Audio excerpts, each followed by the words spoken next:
अस्सलाम वालेकुम student. Exercise आपने करनी है 3.2 और इसमें फर्स्ट क्वेश्चन है if y varies directly as x, if y varies directly as x when and y is equal to 8 and x is equal to 2। तो आप इस क्वेश्चन को किस तरह सॉल्व करेंगे? इस क्वेश्चन को सॉल्व करने के लिए फ़र्स्ट ऑफ ऑल आप इसको वाई को वेरी क्या कह रहे हैं, डायरेक्टली प्रोपोर्शनल है एक्स के। जो फिजिक्स में आप पढ़ते हैं ना, वेरीज डायरेक्टली प्रोपोर्शनल, तो वाई किसके डायरेक्टली प्रोपोर्शनल बता रहे हैं? एक्स के। तो पार्ट वन आपका ये है, पार्ट वन में वो आपको कह रहे हैं कि find y in terms of x. इसको आप अभी इग्नोर कर दें, इतने अभी क्वेश्चन हमने सॉल्व करनी है जो लास्ट तक है। अब इस इक्वेशन के लिए आप क्या करेंगे, आपके पास यहाँ पे x2 है। अब आपने फर्स्ट ऑफ ऑल क्या करना है, y directly proportional to x। जब डायरेक्टली प्रोपोर्शनल का साइन आप रिमूव करते हैं फिजिक्स में तो कोई कांस्टेंट लगाते हैं। अब y की आपके पास वैल्यू गिवन है, यहाँ पे y की वैल्यू पुट करें 8 एंड देन k आपने फाइंड करना था, x की वैल्यू यहाँ पे 2 है। k फाइंड करने के लिए 2 को क्या करेंगे, डिवाइड कर देंगे। 8 डिवाइडेड बाई 2 k, और k की वैल्यू हमारे पास आ जाएगी 4। अब वो क्वेश्चन पार्ट वन में देखिए कह रहे हैं find y in terms of x। तो ये जो value y is equal to k x आपने फाइंड की है, ये y की वैल्यू इन टर्म्स ऑफ x ही फाइंड की हुई है। इसका मतलब है कि y in terms of x।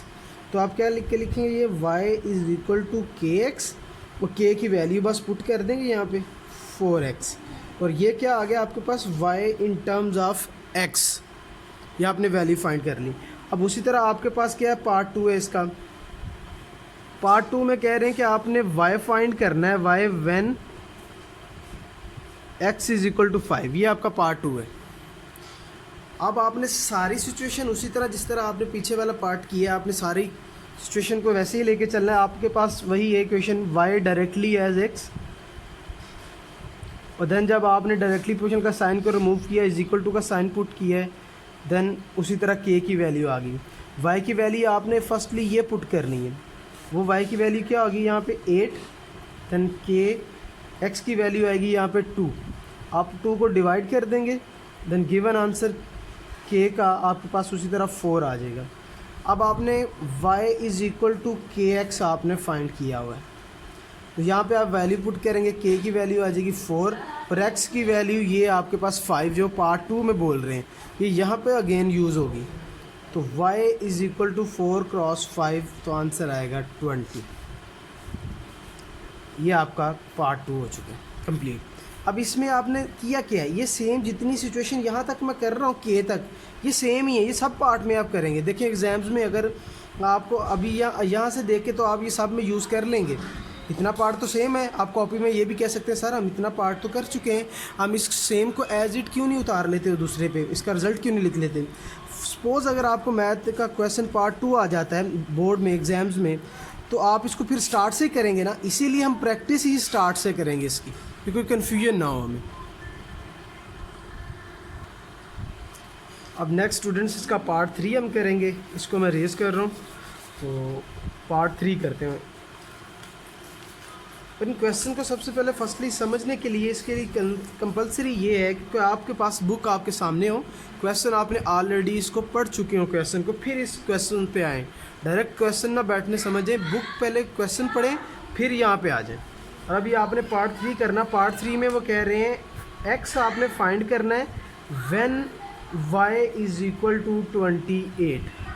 तो उसी तरह आप क्या करेंगे, y directly proportional to x। तो आप जब डायरेक्टली प्रोपोर्शनल के साइन को रिमूव करेंगे तो सेंटर में आ जाएगा kx। तो आप उसी तरह y की वैल्यू यहाँ से पुट करेंगे 8, k उसी तरह 2 वैल्यू पुट की x की, फिर 2 को 8 पे डिवाइड कर दिया 2 को, और k की वैल्यू आपके पास आ गई 4। ये तो सेम रिमेनिंग आपने पीछे जैसा वर्क किया, इसकी कोई कन्फ्यूजन नहीं है। अब आपके पास वो क्या कह रहे हैं, आपने वही रिलेशन आपने यूज़ करना, y is equal to k x. तो आपके पास अब वैल्यूज़ कौन सी होनी चाहिए, ये k की वैल्यू तो एज इट होगी, y की वैल्यू यहाँ पे कितनी है 28, और k की वैल्यू आपके पास कितनी है यहाँ पे 4, पुट कर दें। फाइंड आपने क्या करना है x। अब देखें x आपने फाइंड करना है, उसकी तरफ एक वैल्यू एक्स्ट्रा है हमारे पास, तो जो वैल्यू एक्स्ट्रा वो देखेंगे मल्टीप्लाई हो रही थी, वो दूसरी साइड पे मूव होगी, तब तो वो डिवाइड हो जाएगी। तो 28/4। अब देखिए 2 2 ज़ा 4, 2 14 ज़ा 28, और फिर इसको 14/2 को आप डिवाइड करें तो क्या आ जाएगा, 2 7 ज़ा, तो x इज़ इक्वल टू 7।